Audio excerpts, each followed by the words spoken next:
The GenPop Podcast. In this show, St. Laz will bring you the unfiltered truth of what really goes on inside of correctional facilities, and he holds nothing back. Sometimes hilarious, sometimes disturbing, and always memorable. Laz will tell you just how barbaric, unnecessary, and damaging mass incarceration is, from the inmates, their families, all the way to the over-policed communities the cycles begin in. You can watch all these stories on YouTube. Make sure you subscribe to St. Laz on YouTube at st.laz on YouTube.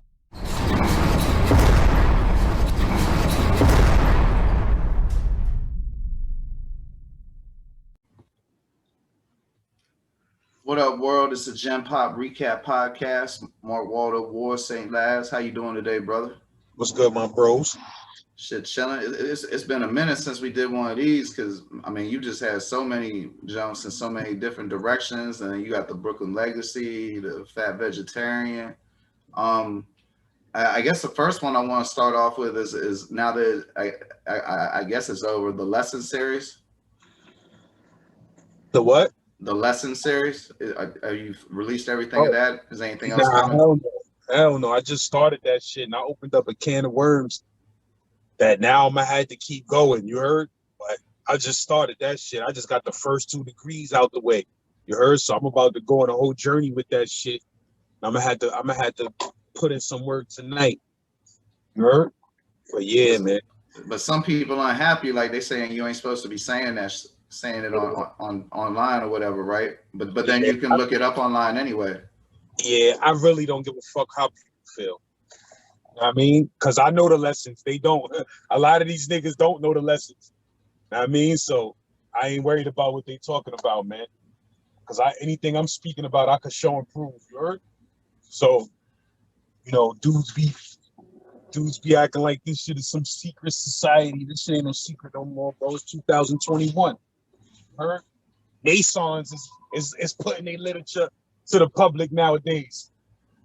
Yeah, word. You know, I try to put a description of what the religion is in the show notes, but you know, how could you sum it up a little better for our audience? You know, the best description I ever heard of the 5% Nation or Nation of Gods and Earths was they are a radical offshoot of the Nation of Islam, because that's exactly what it really is, bro. It's a radical offshoot of the Nation of Islam. You know, Clarence 13X is who founded the Nation of Gods and Earths, or the 5% Nation, and basically son was Nation of Islam himself. And you know, he was doing things that in the mosque that the mosque wasn't feeling, like, you know, gambling and fighting and stuff like that.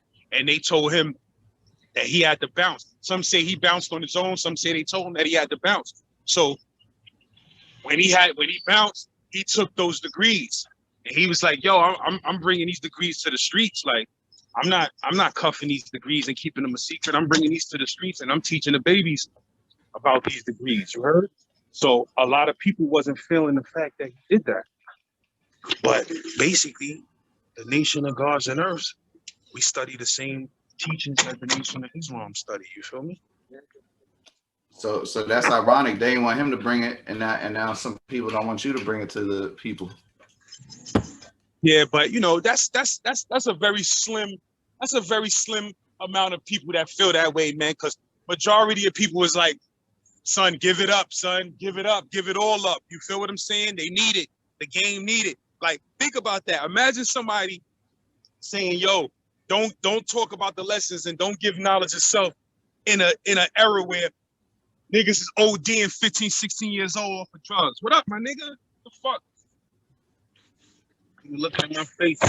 My favorite line, niggas looking all in my face like they want dick. But it's like, yo, yeah, bro. I mean, so imagine niggas talking about cuffing some knowledge in a day and age where niggas is dying from perks and Xannies and shit like that. You heard? I ain't cuffing shit, nigga. These niggas need some knowledge. Damn. And then like, what how did you know? One of my favorite stories is you know, when you got caught with the lessons. Like, I just find that whole exchange to be so honorable. What were some of the comments on that episode? I don't think people was making too much comments about, you know, as far as me ripping up the lessons and shit like that. I didn't really see too many comments like that. But you know, like I said, at that time, the lessons was illegal. Now, them shits, you could have them. It's now considered a religion. But when I had them shits, when we was doing it, it was considered gang literature. You feel what I'm saying? So it was different. So, you know, when I ripped those lessons up, that was basically like saying, take me to the box. So I was willing to go to the box before them dudes got my lessons. So, I mean, I was feeling myself a little bit from that.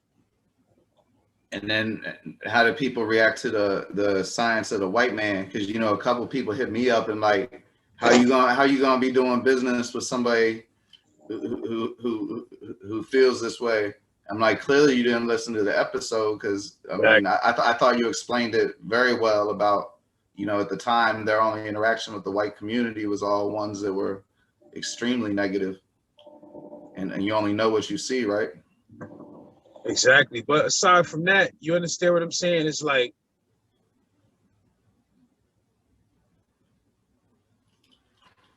Hey, you went on mute for a minute, brother. But yeah, you went on mute for a minute, brother. But I had some people that were, you know, just on some. if it's an opinion, a story that they making up, like that shit ain't actual fact. Like white motherfuckers wasn't raping, killing, burning, beating, enslaving, and sicking dogs and fire hoses and things like that on black people for decades and decades and, you know what I mean, centuries. So you feel me? So for any white dude to feel a certain, so you know, that's when shit get hectic. When a white dude has the nerve to get offended by actual science, biology, history, you understand what I'm saying? Like, or any type of black dignity. Like, you understand what I'm saying? Like, motherfuckers get offended when you black and have some dignity or some motherfucking pride about your race. It's like you a reverse racist. Like, you know what I mean? I don't, like I said in the joint though, I don't give a fuck how niggas feel. Niggas can feel how they want to feel. I know what my people suffered at the hands of white people. You heard? And I still continue to fuck with white people. Know what I mean? So I don't care how niggas feel about that shit, my nigga. Niggas, white people know what they did. And if they don't know what they did, they could go read up and do the same shit I did to find out what the history of the white man. You understand what I'm saying? So, you know, the percentage of white people that do show love and are not racist, you heard, is it pales in comparison to the history of the motherfucking racism that we faced in this country, my nigga, to this day. Like you see my video the other day, I was in Brooklyn, my nigga. And niggas was giving me the mad racial vibes because I was walking through a prestigious housing development where you gotta have money to live there. You feel what I'm saying? Niggas was looking at me like, who is this ruffian? You heard? I got $300, $400 worth of clothes on. You understand what I'm saying? Niggas still looking at me like, who is this thief? You feel me? So it's like, I don't know. But yeah, my nigga. I mean, niggas. And like I said, those lessons, these 5% lessons, these shits was written in the 30s, my nigga. In the 30s, you heard? So we learn these lessons, but they was written in the 30s. I mean, so, I looked it up. You can buy it on Amazon. Yeah, bro. These shits was written in the 30s. What do people think how the black mind state was in the 1930s, my nigga? Them niggas was doing all type of treacherous shit to niggas in the 30s. Yeah, no doubt. Shit, Tulsa and everything. But then, you know, speaking of Brooklyn, you since we last talked, you had some wild episodes with Brooklyn legend Murdah. You know, the soccer game riot, all that shit. I'm sorry, say it again. I said he was literally just trying to call me while we was on this Zoom because I got to go down there and film some shit with him today. But yeah, what you were saying about those stories? I mean, just any episode he do, them stories is crazy. Like the prison riot. You know, I'm not even front. What's a neta? A what? A neta. You know, in Oneida, the West Indians versus the Netas, or Nietas. Nietas. It's a gang from Puerto Rico. Okay, gotcha. Puerto Rico, they still a little heavy, but they used to be extremely heavy. They used to be extremely heavy in the motherfucking in the penitentiary in New York. You know what I mean? And it was mad at them. And they're a Puerto Rican gang. And basically, it was a point in time where them niggas were so deep. It's ridiculous, bro, because they wasn't really like screening people to join. It's like Nietas is a gang that they're against oppression, supposedly. They're against oppression. You feel what I'm saying? So they not with none of that shit, like dudes extorting weak dudes and beating up weak dudes and shit like that, beating up gay dudes and shit like that. They not with none of that. You feel me? So basically, they was in jails trying to keep order. And then you got certain people that they wasn't feeling that they was like, nigga, let jail be jail. You feel me? Like, niggas got to get robbed and extorted in here. And they be going against that. So their rankings, their numbers be deep. You heard? It was black dudes, Spanish, white, Asian. Everybody was fucking with it. You heard? So they was a real powerful gang, my nigga. And that's why that shit happened, because they was so deep. My favorite rapper, what up, nigga?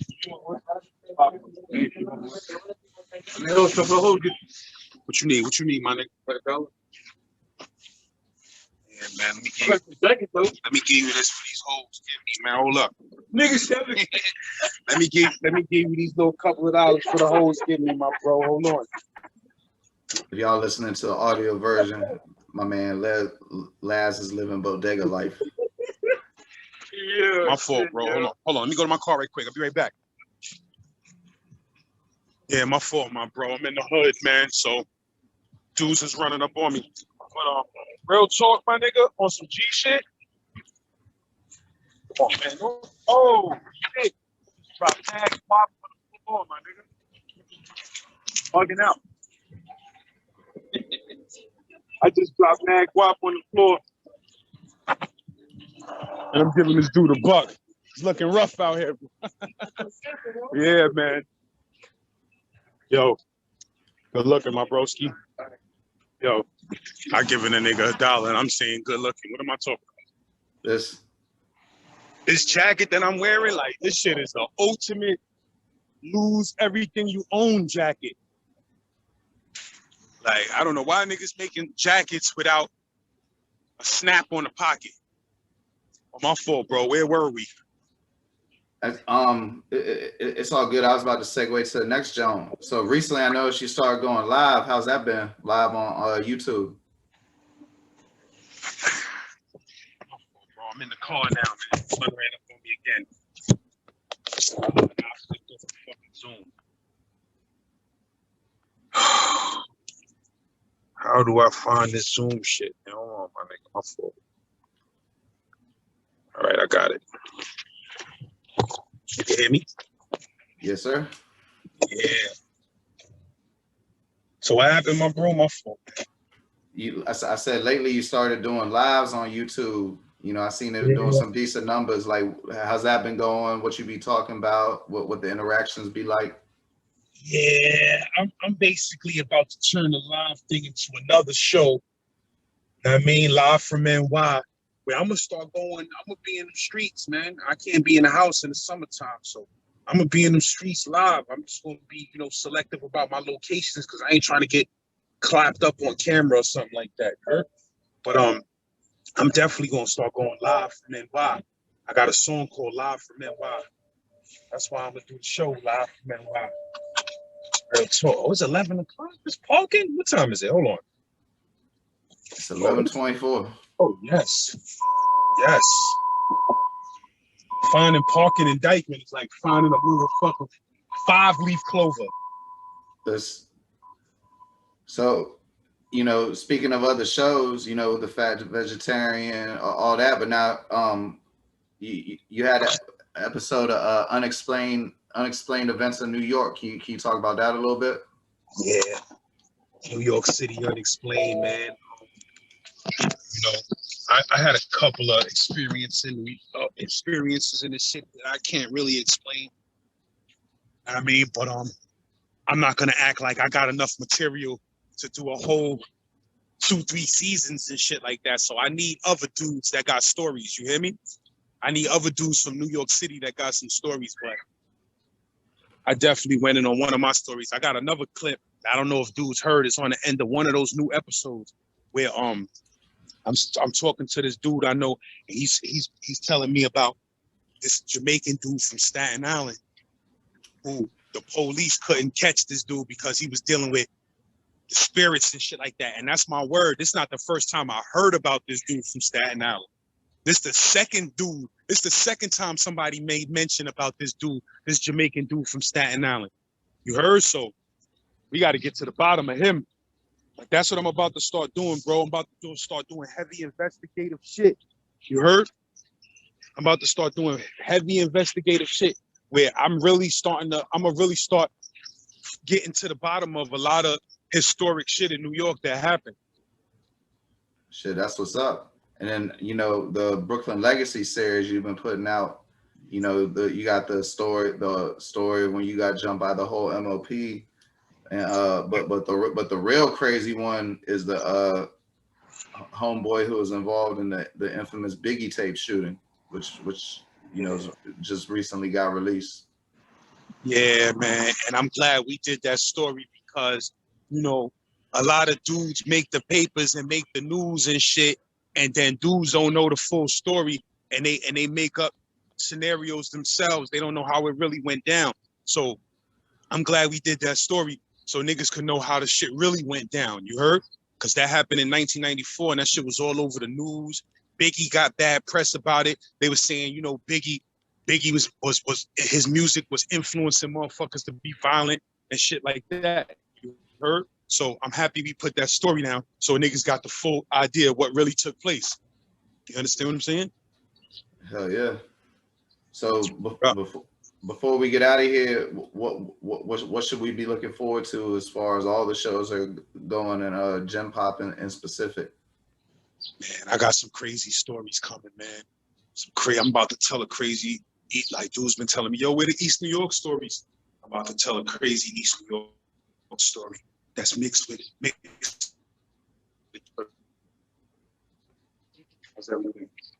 Like, yeah, I'm about to do that, bro. So it's about to get hectic. And then, of course, like I said, I'm continuing with the lessons, and I'm continuing with. Soon I'm gonna start doing. I break down each member of Pottersfield and how I met them and what they brought to the table. You heard? I'm gonna do that. All of that's leading up to the life story. I'm in Dykeman right now in the projects. You heard? Yes, sir. The Superfacts Network, home of GenPop, SDE, and the Superfacts Show, now available on YouTube or wherever you get your podcasts from. Come check out St. Laz, G from the Shop, and Mark Waldo Ward.